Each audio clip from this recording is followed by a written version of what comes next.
অসত্য কথা বলবেন যে আমাকে ইডি বলেছিল ফাইলটা নিয়ে যেতে, এটা তো আগামী প্রজন্মের জন্য বা দৃষ্টান্তমূলক একটা শাস্তি দেওয়া দরকার আগামী যারা এমএলএ এমপি হবে বা যারা লিডার হবে তাদের জন্য, যে যত বড়ই লিডার আপনি হন না, আপনি কিন্তু ভারতীয় ন্যায়ের সংহিতা বা ভারতবর্ষের সংবিধানের ঊর্ধ্বে নয়।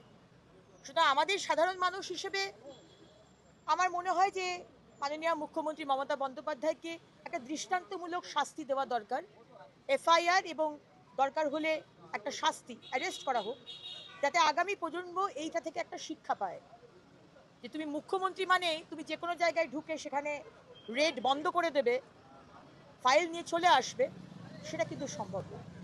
ইডির মামলা যখন পিছিয়ে যাচ্ছে তখন পশ্চিমবঙ্গে আজ দুর্গাপুরে বুদবুদ থানার ওসি মনোরঞ্জন মণ্ডলের বাড়িতে ইডি এছাড়া বিভিন্ন জায়গায় ইডির লাগাতার তল্লাশি চালাচ্ছে।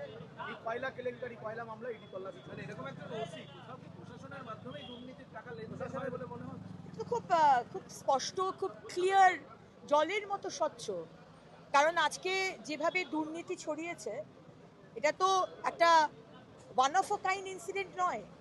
আজকে যে ধরনের চুরি করেছে তৃণমূল, শিক্ষাতে বলুন, স্বাস্থ্যতে বলুন, চাকরি বিষয়ে বলুন, সব জায়গাতে, সেখানে পুলিশ এবং প্রশাসন all are hand in gloves.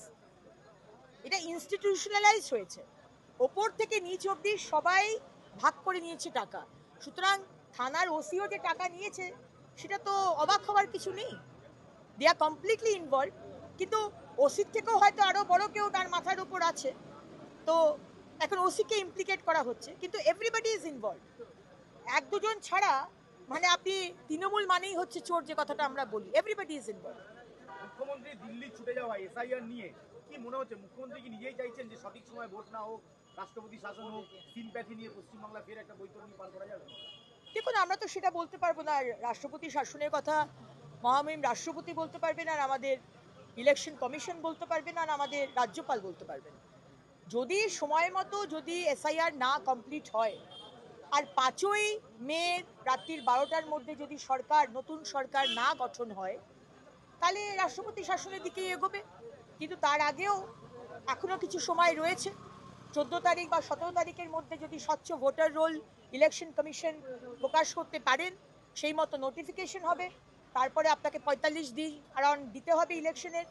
তো এই সব বিষয় নিয়ে যদি ডেডলাইন ক্রস করে যায় তাহলে হবে, কিছু করার নেই, 355 বা 356। কিন্তু মমতা ব্যানার্জি যদি ভেবে থাকেন যে আমি এসআইআর কিছুতেই করতে দেব না কারণ আমার ভোট ব্যাংক কাটা যাচ্ছে বলে, তো সেটা তো হবে না। কারণ এসআইআর এর আগেও হয়েছে এবং আমরা সবাই জানি যে পশ্চিমবঙ্গে এসআইআর এর ভীষণভাবে দরকার। কারণ আমরা বাংলার মানুষ, আমরা এই রোহিঙ্গা মুসলমান আর বাংলাদেশি মুসলমান আর মৃত ভোটার, শিফটেড ভোটারদের আমাদের ইলেকট্রাল রোলে আমরা থাকতে দেব না।